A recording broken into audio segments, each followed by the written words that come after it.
Muy bien, entonces vamos a iniciar. Bueno, un buen día para todos.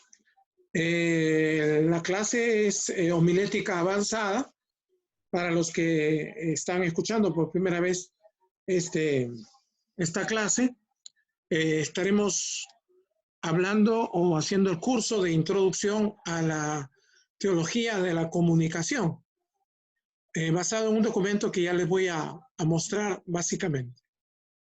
Esta es una primera parte de 3 que vamos a presentar el día de hoy. Hoy empezaremos con esta parte. En realidad lo voy a repetir muy rápidamente porque la clase anterior nos quedó un poco trunca debido a una falla en la internet, así que hablaré muy rápido esta primera parte hasta conectarnos a la última donde la dejamos. El tema de hoy es el impacto de la comunicación en la iglesia y en la sociedad, basado en lo que por lo menos los comunicadores expertos en estos últimos 40, 50 años han hablado sobre las comunicaciones y su impacto en la iglesia y en la sociedad. Hay una rápida difusión de las tecnologías de la comunicación en casi todas las regiones del mundo.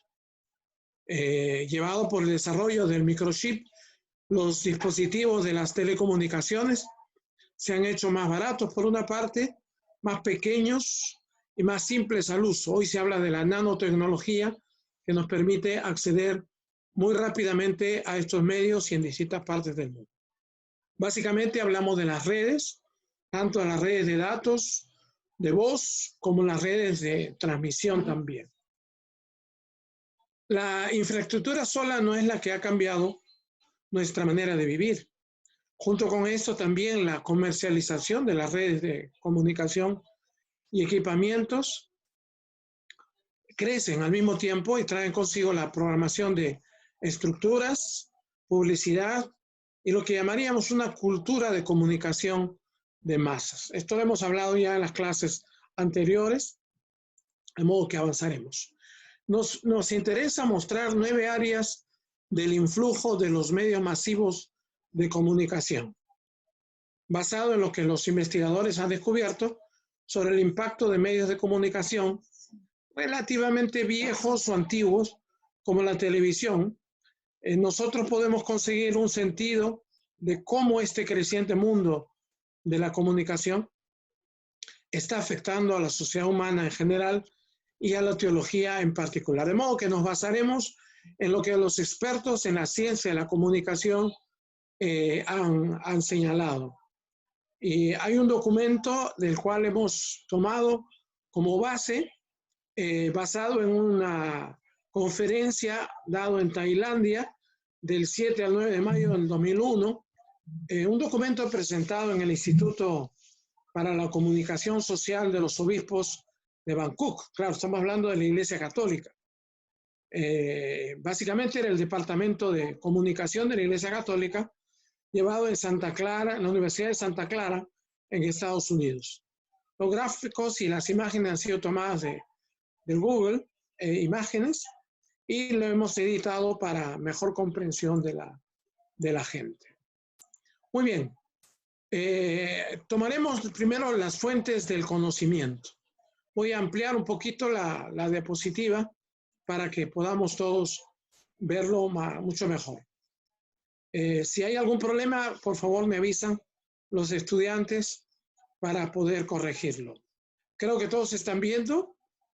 Si es así, dígame si está bien todo o si hay algún problema.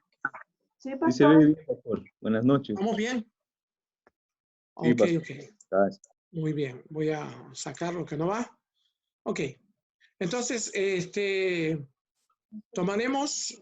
comenzaremos desde las 9 áreas. Una de las primeras es las fuentes del conocimiento. Las personas tienen hoy acceso a una inmensa cantidad de conocimiento sobre el mundo. A cada hora o cada cierto tiempo, boletines de noticias de todas partes del mundo informan sobre lo que está aconteciendo, ya sea en la China, ya sea en el África, aquí en el Perú, como en el interior y en Lima o en cualquier parte del mundo.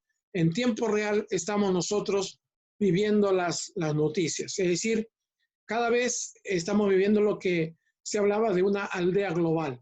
Es decir, el mundo ahora ya es una unidad en la que rápidamente una familia, una gran aldea, en la que podemos informarnos rápidamente. La vía satélite ha contribuido a esta comunicación masiva de la humanidad y el conocimiento inmediato y en tiempo real por las redes de la comunicación, ¿no? Una experiencia muy interesante y que todo el mundo ya ahora conoce y se está beneficiando de ellos, ¿no? Por otro lado están las agencias de comunicación grandes como la CNN, por ejemplo. Parece un proceso tan natural, tan transparente, y que nosotros a veces nos olvidamos que este conocimiento es mediatizado, mediado, filtrado a través de reporteros, editores, productores y sistemas de los medios de comunicación como la CNN, por ejemplo. Digo la CNN porque es uno de los medios y de las agencias que más influye en América, tanto norte, centro, como Sudamérica. Sin embargo, cualquiera sea su estado, nosotros poseemos ahora mucha más información sobre el mundo que cualquier otra generación anterior. Tiene sus pros, pero también tiene sus contras. Entonces, hablaremos, por ejemplo, del uso del tiempo en las comunicaciones. Todos nosotros tenemos solo una cantidad finita de tiempo y por lo tanto dividimos nuestro tiempo en deberes e intereses, diversiones y relajaciones o entretenimiento. Los investigadores han trazado en el curso del tiempo lo que nosotros entregamos al uso de los medios de comunicación de masas, periódicos, revistas, películas, radio y la televisión toman tiempo y normalmente está en tercer lugar después de dormir y trabajar en cómo las personas ocupan su tiempo. Un típico adulto occidental mira las 3 horas de televisión mínimo por día, aunque hay otros estudios que demuestran que la gente pasa mucho más tiempo en la televisión que en comunicación con la familia o con grupos sociales. Y mucho más ahora en la cuarentena por esta epidemia mundial que estamos viviendo, con mucha gente que no tiene la posibilidad de ir a trabajar y tiene que estar todo el tiempo en su casa, obviamente lo que hace es pasar mucho tiempo en la televisión. Esta situación entonces ha cambiado la manera como las personas rellenan su tiempo libre. Hemos dejado funciones en la comunidad, tanto las devociones de la iglesia, juegos familiares y otras actividades interpersonales, con la idea de mirar sus programas favoritos o simplemente relajarse con los medios de comunicación. Los más recientes estudios indican que el uso de Internet reduce ahora el tiempo dedicado a otros medios de comunicación. Básicamente el Facebook, como otros medios, han casi invadido el mundo de las telecomunicaciones y son los medios más utilizados en ese tiempo para comunicarse entre unos y otros, ¿no? Por primera vez en décadas, las horas de televisión que se ven en el Perú han disminuido y han sido reemplazadas por los juegos de computadora, correo electrónico y otras actividades de Internet, como el Facebook, por ejemplo. Un tercer aspecto es medir la importancia. Las personas dependen de los medios de comunicación para decirle lo que es importante en el mundo. Los informes de noticias resaltan ciertos eventos o actividades e implícitamente le conceden legitimidad como objetos de atención cultural. Un sociólogo llamado Bernard Cohen subrayó esto hace 40 años atrás cuando escribió que los medios de comunicación no pueden tener éxito mucho tiempo diciendo a las personas qué pensar, pero tienen estupendamente éxito diciéndole a ellos qué pensar acerca de los cibernautas, ¿no? Es decir, ellos se alimentan debido a la cantidad de programas que el público utiliza. Estos productores de comunicación pueden decidir entonces qué programas poner en línea y qué programas no. Mientras más nosotros oímos hablar de ciertos temas en la radio, verlos representados en la televisión o leer sobre ellos en los periódicos, nosotros los juzgamos de esta manera mucho más importantes, ¿no? Por ejemplo, si preguntáramos cuánto tiempo pasa o qué es más importante para la gente, la televisión o el Facebook o Instagram o WhatsApp, tal vez nos daríamos con algunas sorpresas, ¿no? Para los que no manejan las redes sociales, tal vez sea la televisión, pero para la gran mayoría, las redes sociales están ocupando ahora mucho más tiempo que antes. Y cuando la televisión digital sea ya una realidad ampliamente difundida, pues la televisión pasará a un segundo plano probablemente. Entonces, hablamos de la legitimación que ocurre con el cine también. Nosotros idolatramos, por ejemplo, algunas estrellas cinematográficas y estimamos papeles que ellos interpretan en las películas. No tanto por una razón de juicio, dicen los expertos, sino que porque ellos aparecen en los medios de comunicación de masas. Un investigador como Gay Tushman han defendido notablemente que esta medida trabaja también en el otro sentido. Nosotros concluimos, dice él, que lo que no aparece en los medios de comunicación no es importante, llevando a un tipo de aniquilación simbólica de grupos étnicos, mujeres y ocupaciones. De la misma manera, si Dios o la Iglesia no encuentra un lugar en este mundo de los medios de comunicación, entonces empiezan a perder la importancia para muchos miembros de la cultura de la comunicación. La Iglesia está presente, por ejemplo, en la televisión, pero también en las redes sociales, en la internet, etc. Pero logra la atención de mucho público, tal vez del público cautivo, de religiosos y de los creyentes, dependiendo si son católicos, protestantes o si son de otras denominaciones o de otras religiones. Cada programa tiene su público cautivo, pero no puede llegar más allá de ese público cautivo. Es decir, la Iglesia como que ha perdido un poco la importancia para la gran comunidad de los medios masivos de comunicación. Esto es lo que está diciendo este investigador Gay Tushman. Muy bien. Otro aspecto es el conocimiento contra la práctica. Muchas personas piensan espontáneamente en comunicación como el traslado de un mensaje o de un conocimiento o significado de un lugar a otro. Sin embargo, este investigador americano James Carey recuerda que este modelo de transporte apoya una vista instrumental de la comunicación y no responde a la experiencia humana plena. Él perfila lo que él llama el modelo ritual de comunicación para poner la práctica de la comunicación en imagen.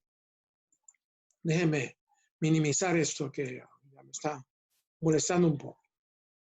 Entonces, la comunicación humana hace más que enviar mensajes o paquetes de conocimiento de un lugar a otro.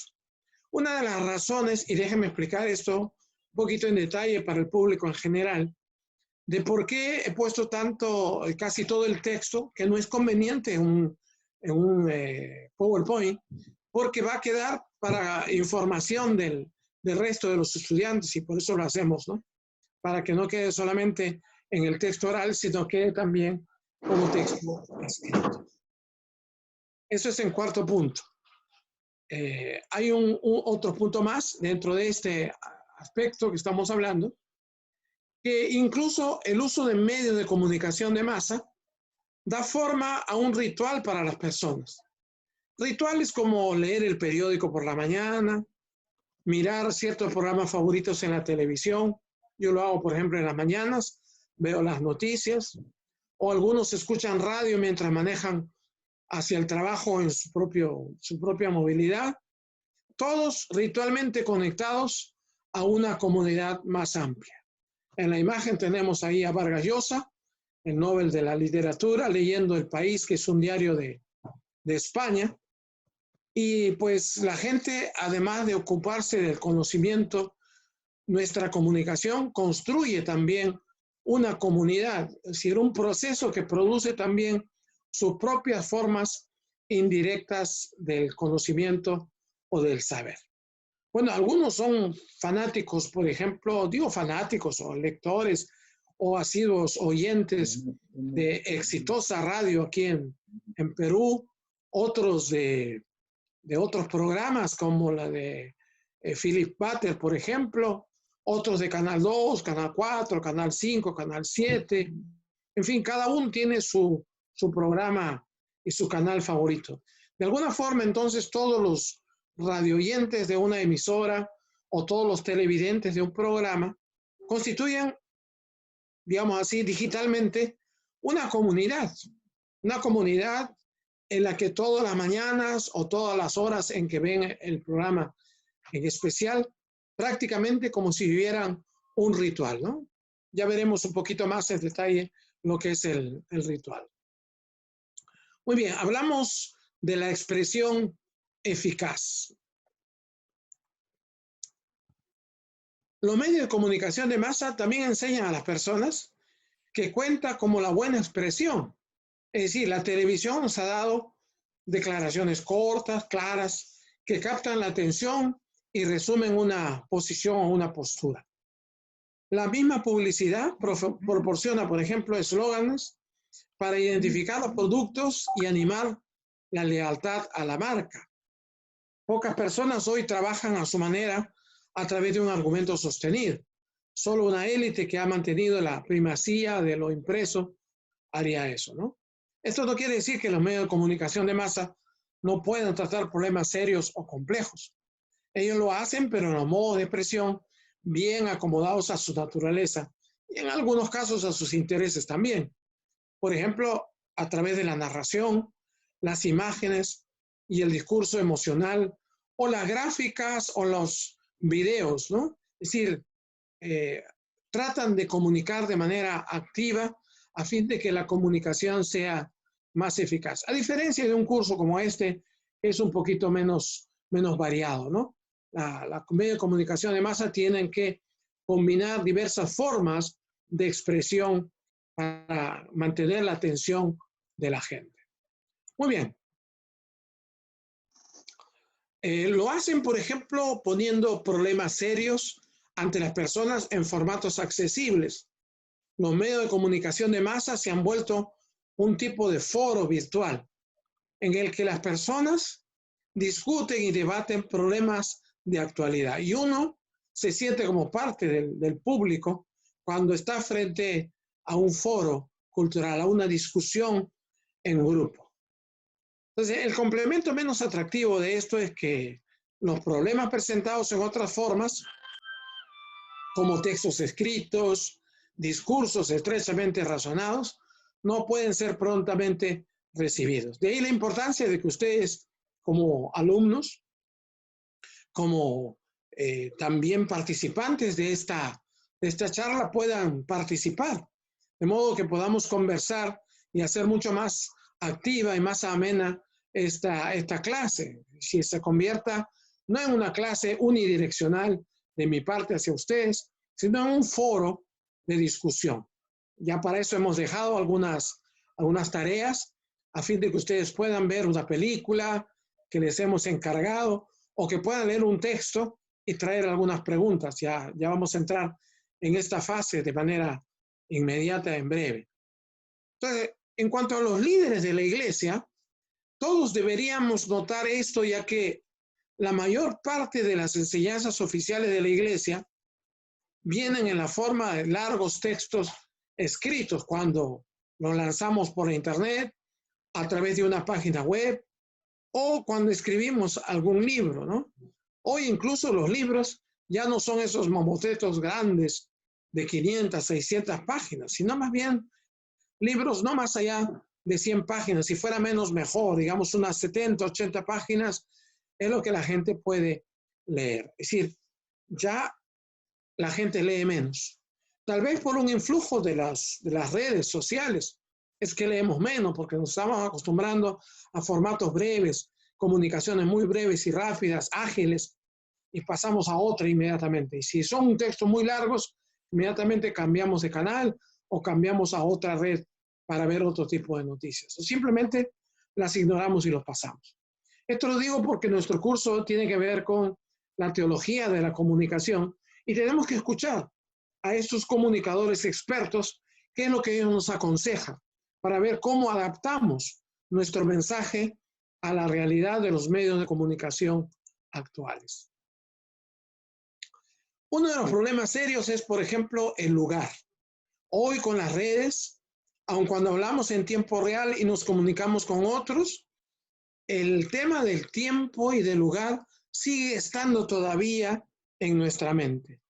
Los medios de comunicación han tenido un impacto más profundo en la sociedad que simplemente formando el conocimiento o expresando las ideas, por ejemplo.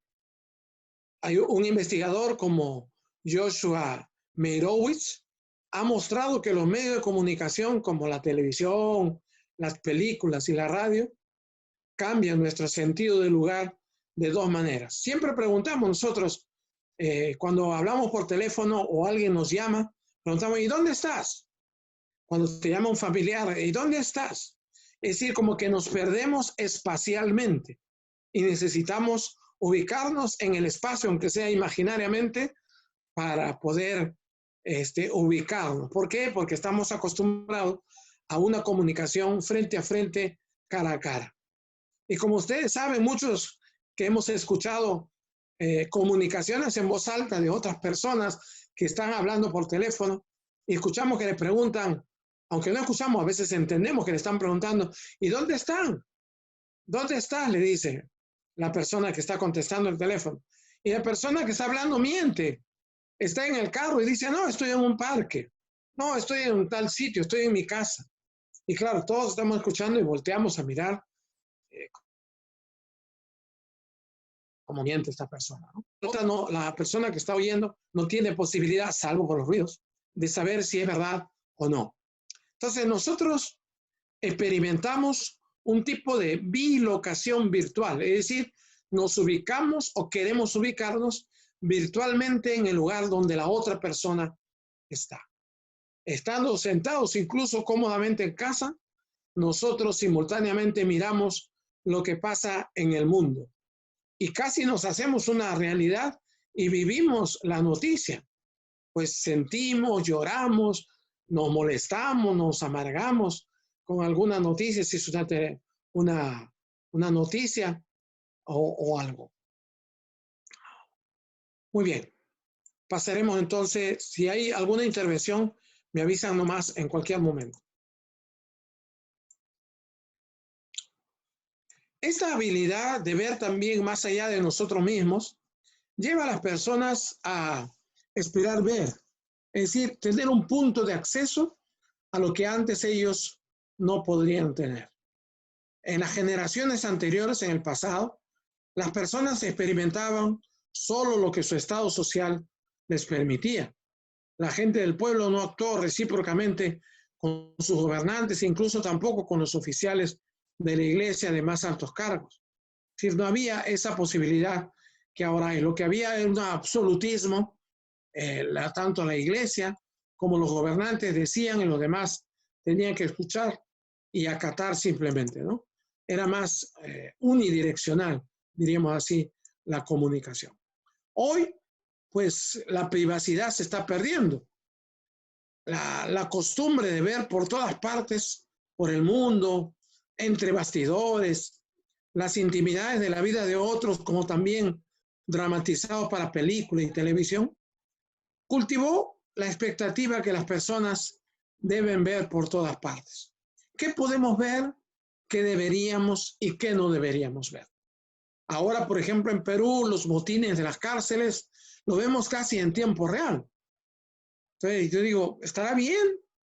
Todas las noticias diarias que vivimos y que pasamos y que escuchamos, ¿estará bien? Casi todas las noticias son lamentablemente malas noticias. Hay incluso un noticiero que vi hace poco que le había puesto un nombre un poquito raro que ahora más o menos no me acuerdo bien, pero la buena noticia, algo así, lo que nos agrada, la mejor noticia. Era un medio digital que solo quería pasar noticias buenas, porque estamos como cansados ya de ver malas noticias.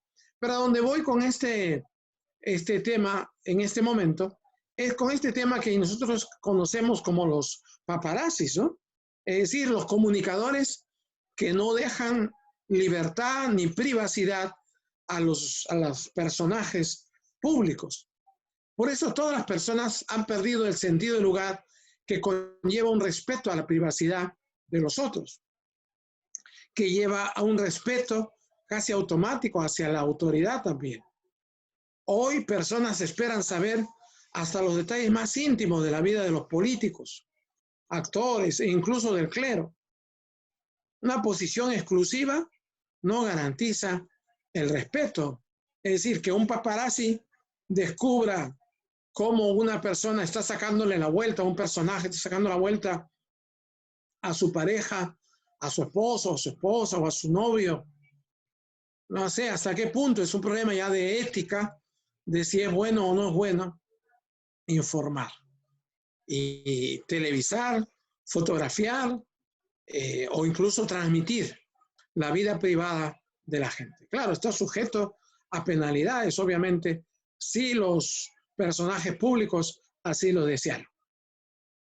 Pero son tantos que ya se cansan de hacer, de demandarles, ¿no?, a los paparazzis. Muy bien. Otro tema interesante es el control de los medios de comunicación.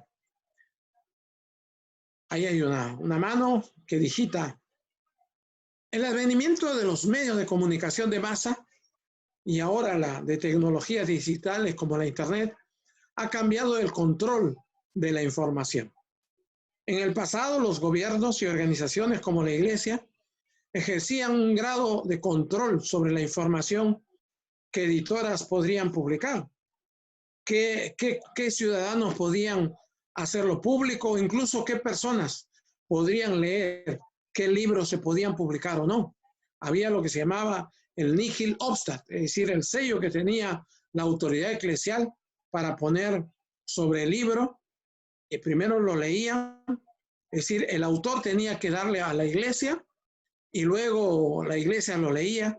Si pasaba y no contravenía las doctrinas de la iglesia, entonces le daban su imprimatur, que decía nihil obstat, ningún obstáculo, publíquese y difúndase.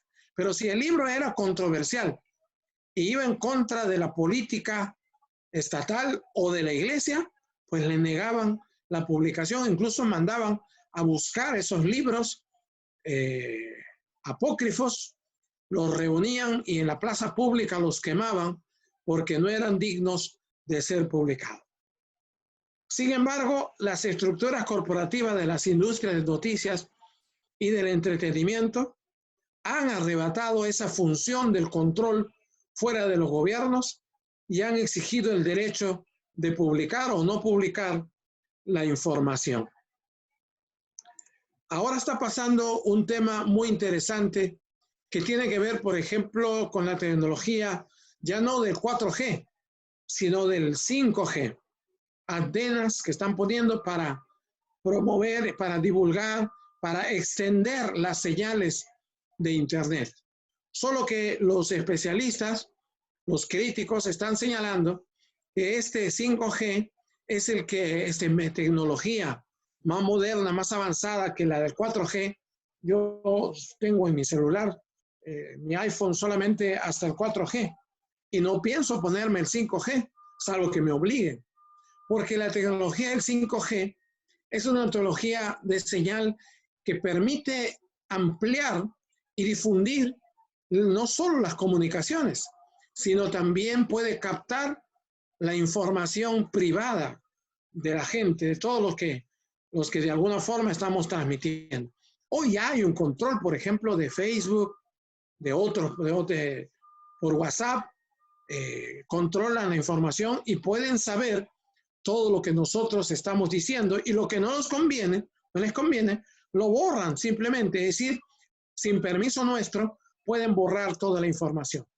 Otra crítica que se le ha hecho a la tecnología del 5G es que están usándolo para difundir cada vez más el tema de la pandemia y del coronavirus. Claro, todos los que de alguna forma han hablado sobre esto y lo han difundido a través de las redes de comunicación social masivo, los han eliminado de la internet sin que ellos sepan. Y cuando han querido entrar a ver su crítica, ya no la han encontrado.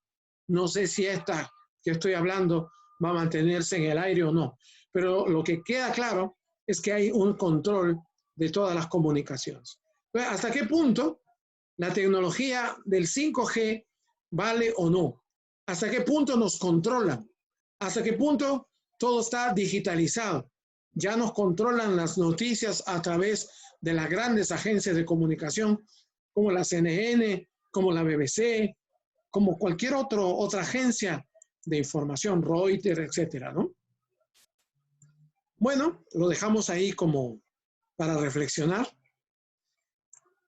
Otros, como por ejemplo el Spotify o Napster, que son medios de comunicación para audio, buscando liberarse de la regulación, afirman que los derechos de propiedad literaria para poder proteger las inversiones realizadas en la información.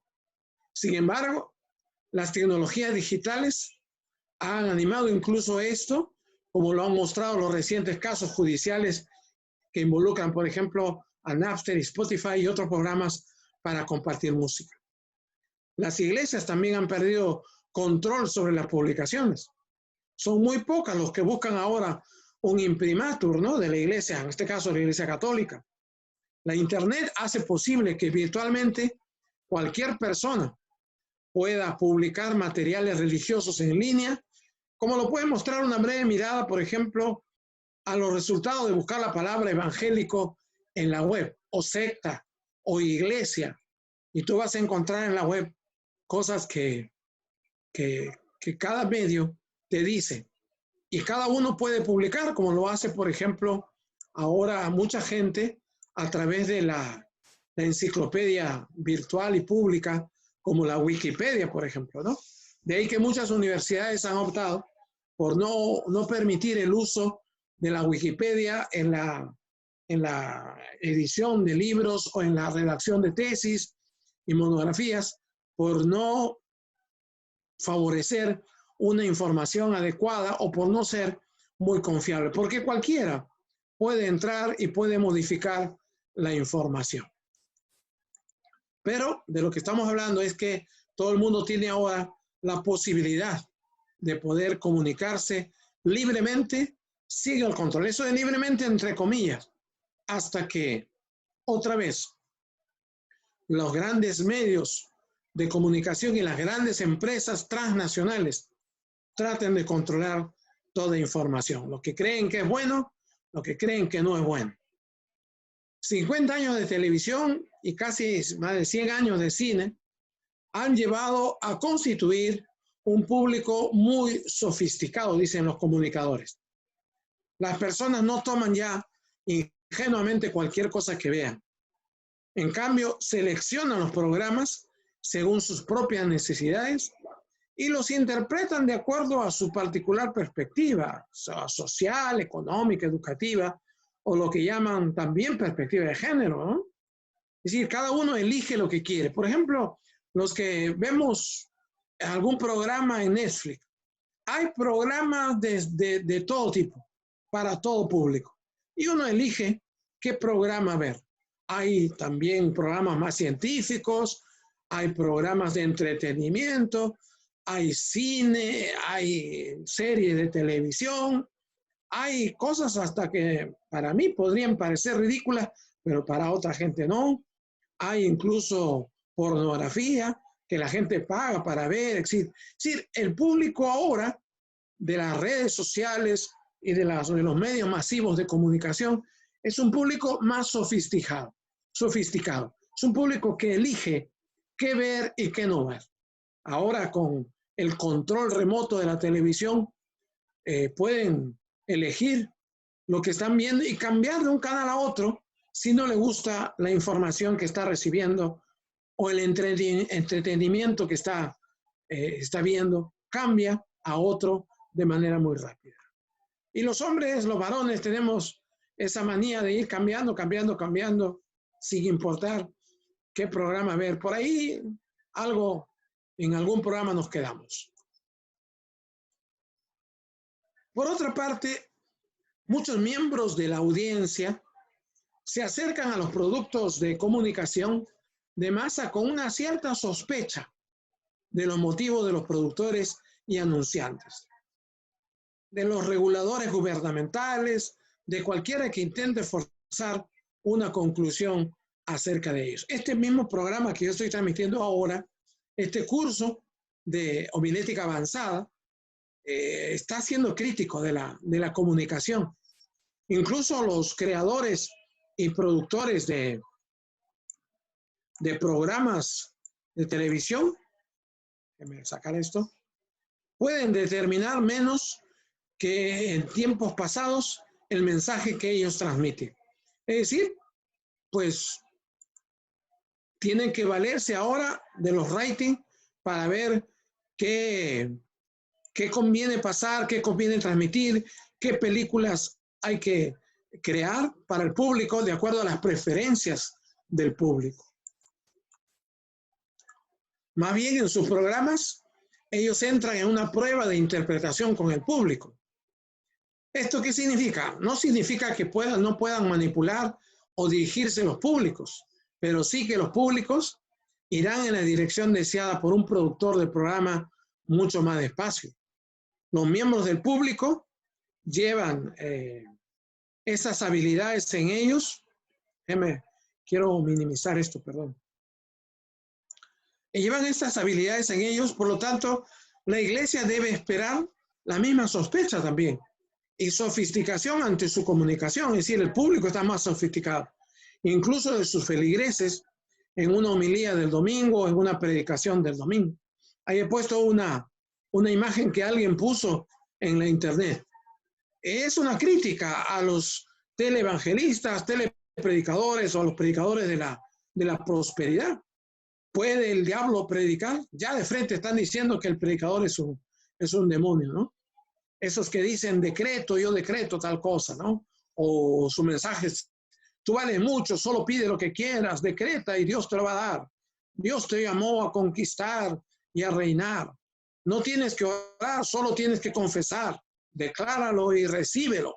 Ahora, esto está libre en internet, todo el mundo puede transmitir ahora incluso por video a través de la internet, pero está sujeto a la crítica y también a que te pongan una manito, ¿está correcto? O otra manito para abajo, es decir, no me parece. O te pueden escribir también comentarios críticos, buenos o malos, dependiendo del programa que transmitimos. Entonces, nosotros como iglesia debemos también aprender de todas estas críticas de los expertos en comunicación. Entonces, hay muchos cambios a nivel del conocimiento, cambios cognitivos. Es decir, más que transmitir simplemente un mensaje o describir una serie de prácticas, el variado medio de comunicación afecta también las maneras como las personas piensan. Una cosa es, por ejemplo, los estudios de culturas orales y literarias que muestran cómo una práctica básica, como lo es la escritura, afecta la manera como los individuos construyen el conocimiento y organizan el mundo. Claro, nosotros los más antiguos, los más viejitos, venimos de una cultura oral y literaria. Tal vez por eso mucha información colocamos en en la internet, como esta diapositiva que estoy poniendo mucha información. La tendencia ahora es a poner más imágenes que textos escritos, ¿no? Es decir, lo pongo como medios de cómo afecta la tradición de la que nosotros venimos. En las culturas orales, para recordar todo lo que ellos consideran valioso, dan énfasis a la memoria y estructuran el conocimiento en narrativas, usando caracteres significantes para unir historias. Es decir, se cuentan mucho de historias, ¿no? Ellos condensan lo que saben en fórmulas memorables y en rimas, dichos, por ejemplo, dichos populares. Y a través de esas rimas, dichos populares, se puede entonces mantener a través de una tradición oral un conocimiento antiguo, así como los proverbios, ¿no?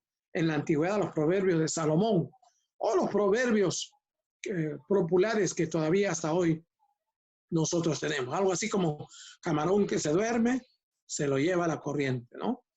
Entonces, estos dichos populares nos ayudan a mantener algún tipo de conocimiento antiguo.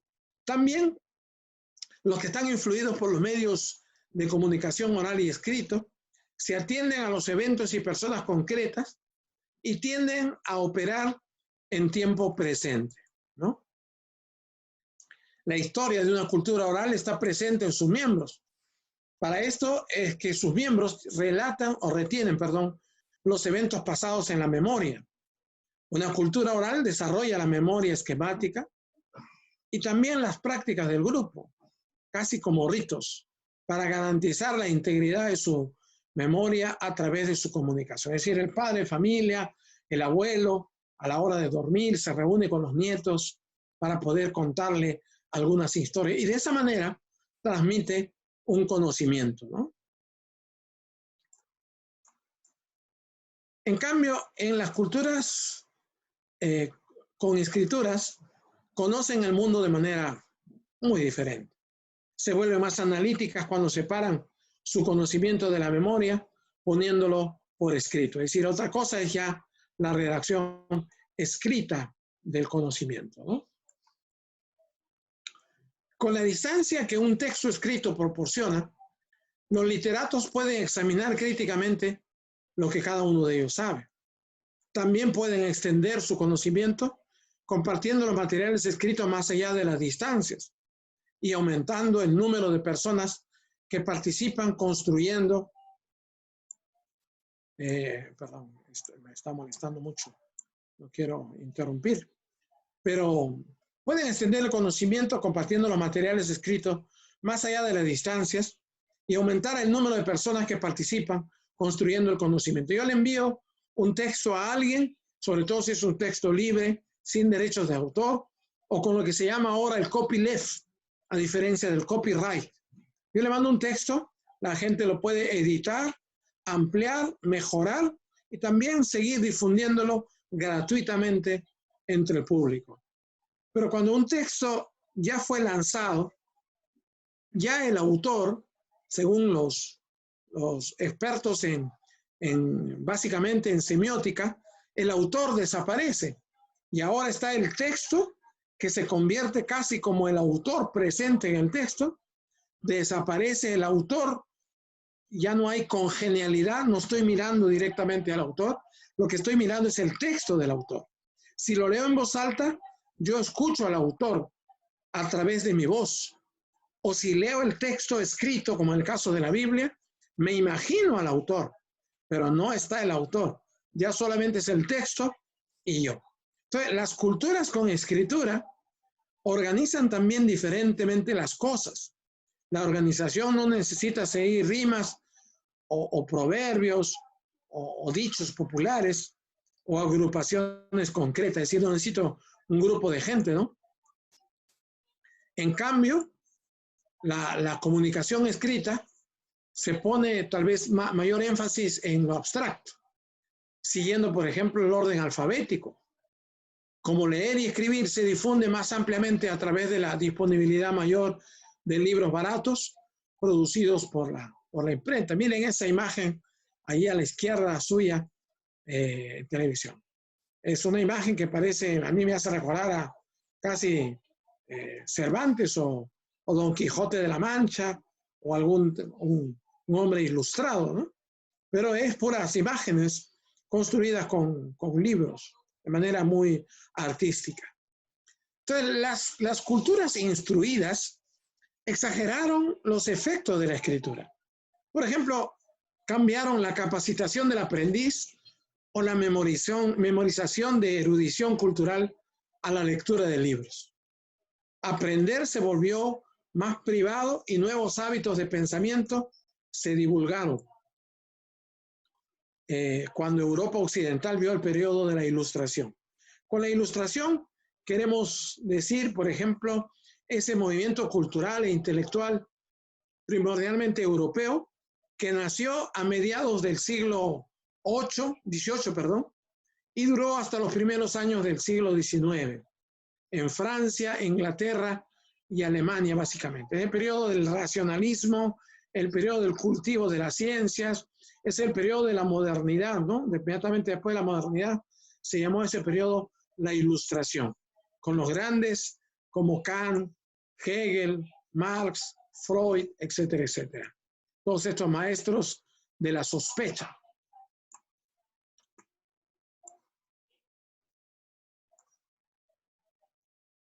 Como cada una de las otras cosas mencionadas, todos estos temas de comunicación, los cambios que han habido a lo largo del tiempo, afectan la manera como nosotros hacemos, compartimos teología o cómo la vivimos. Durante la era cristiana, la teología ha cambiado primero de una herencia oral narrativa de las Escrituras, llámese Antiguo Testamento o Nuevo Testamento, a un conjunto de formulación de creencias debatidas por los teólogos medievales, por ejemplo. La Baja Edad Media, desde el siglo I hasta el siglo V, o del siglo VI al siglo XV, la Alta Edad Media, ¿no? Entonces, con la difusión de la alfabetización, cambió de nuevo a una disciplina estrechamente razonada, analítica y textual. Aquí influyó mucho la imprenta, por ejemplo, ¿no? El descubrimiento de la imprenta. Como las culturas contemporáneas adoptan los medios masivos de comunicación de masa, nosotros estamos dando testimonio de otro cambio, de cómo se piensa y organiza el conocimiento, con un retorno a algunos modelos orales, como la narración, por ejemplo, pero con modelos basados en textos escritos y ahora con imágenes, ¿no? Muchos de los libros modernos, por ejemplo, si todavía seguimos en el tema de la comunicación escrita, abundan en imágenes. Un libro muy conocido, por ejemplo, por los cristianos, como el de uno de los autores que habló de la iglesia con propósito. Ese libro tiene muchos textos resaltados, muchas imágenes, y ha sido un bestseller en venta. Por un lado, por los contenidos, por la novedad del contenido, pero mayormente por la diagramación. Es un libro muy ágil, muy sencillo y muy visual. De eso es lo que estamos hablando. Es decir, cómo incluir varios medios para poder hacer que nuestra comunicación sea mucho más efectiva. El aumento de la Internet es un intento de la cultura contemporánea para ejercer o para organizar su conocimiento a través de lo que llamamos enlaces de hipertexto y otros dispositivos. Entonces uno se pregunta, ¿y dónde dejó la teología todo esto? Es decir, los cursos ahora de teología, como este, gracias a la pandemia y al coronavirus, nos ha obligado a hacer los cursos por Internet. Todavía estamos en un proceso de transición de salir de la modalidad de la escritura a la modalidad de las redes sociales. Ya pronto nos perfeccionaremos y haremos mucho más rico la comunicación por la Internet, ¿no? Por los medios masivos de comunicación, sea por la imagen o sea por lo que fuera. Entonces, en primer lugar, como una disciplina basada en el texto, hay que reconocer que la teología ha perdido un poco su habilidad de influir directamente en una gran parte de esas culturas que ahora buscan imágenes y narrativas como las maneras de guardar el conocimiento y entender el mundo.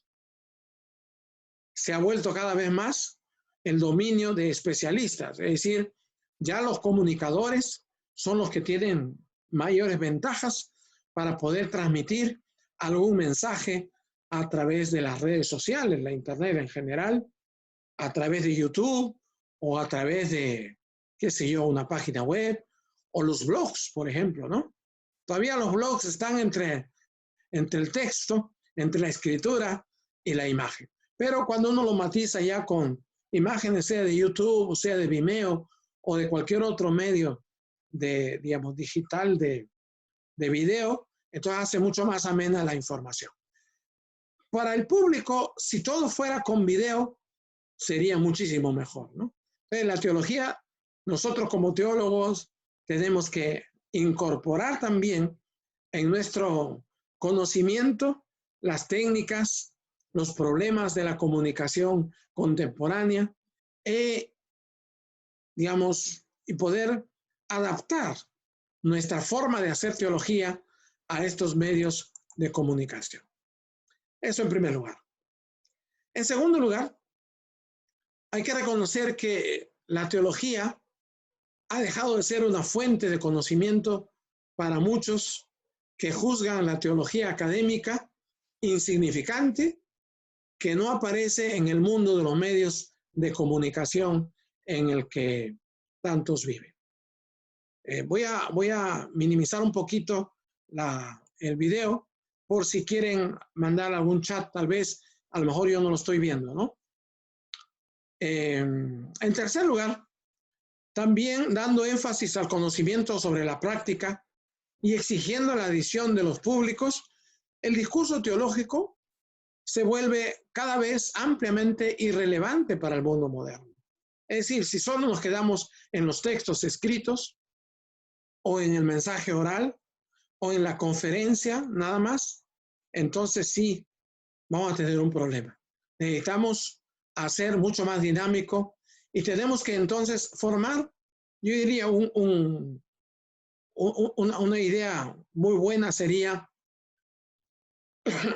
juntarnos con los comunicadores, que son especialistas, expertos en este tema de la difusión, de la comunicación, para hacer que nuestros mensajes, sean las prédicas, sean las enseñanzas, sea de dominio mucho más amplio, que sean mucho más interesantes.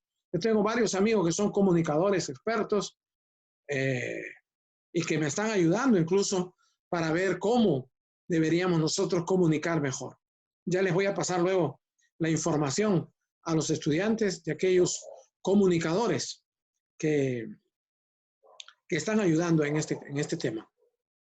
Esto no significa, sin embargo, que las personas hayan perdido el interés en la teología. No. Por el contrario, hay como un rebrote, al menos en América Latina, del interés por la religión. Todavía buscan respuestas a las preguntas teológicas básicas, pero esas preguntas las encuentran en el mundo de los medios de comunicación.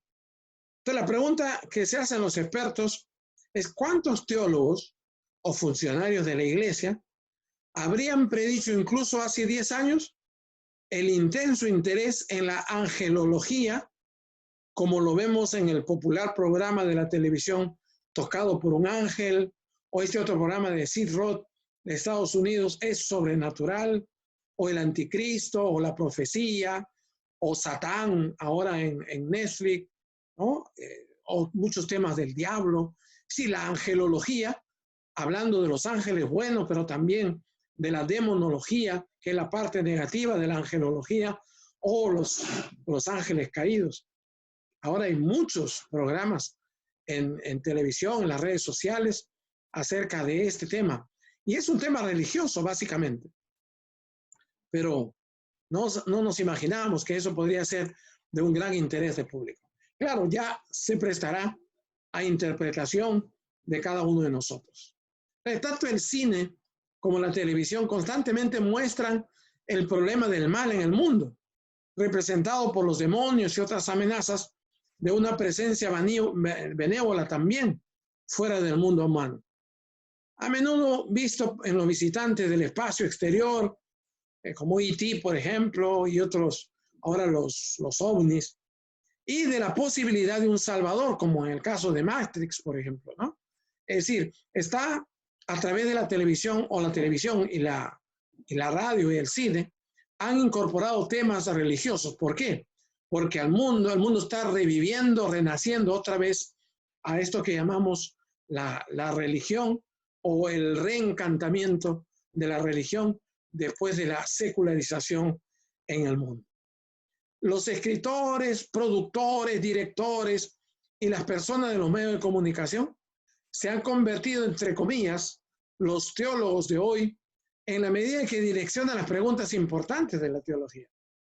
Ellos nos preguntan, ¿cómo hablamos hoy nosotros de Dios? ¿Cómo experimentamos a Dios? ¿Cuál es el propósito de nuestras vidas? Y aquí les pongo un ejemplo y voy a terminar aquí esta parte para luego hacer un paréntesis, un descanso y luego continuamos. Por ejemplo, Morgan Freeman, que ustedes ven ahí en la pantalla. El mundo actual de la comunicación muestra que la teología y el discurso religioso confrontan un mundo dramáticamente diferente del que la teología académica ha heredado. Esto no significa que a esa teología académica le falte un lugar o un propósito, no. Solo significa que esa teología debe cuidar más de la comunicación. Ese es el mensaje central que estamos en este día transmitiendo. Les recomiendo ver toda la serie producida por Morgan Freeman, que se llama La Historia de Dios, sea en YouTube, que está libre, o en Netflix. Si ustedes tienen Netflix, lo pueden ver en pantalla gigante. Nosotros vamos a hacer un alto aquí y luego vamos a entrar en este programa. Yo les voy a poner esta película, tal vez por partes, para que puedan ver cómo el tema del mal ha entrado en el interés de la comunicación contemporánea. Muy bien, lo dejo allí. Pronto vamos a entrar en este video. La segunda parte es para ver un poco el video de Morgan Freeman. Muchas gracias. Si hubiera alguna pregunta, pueden hacerlo ahora.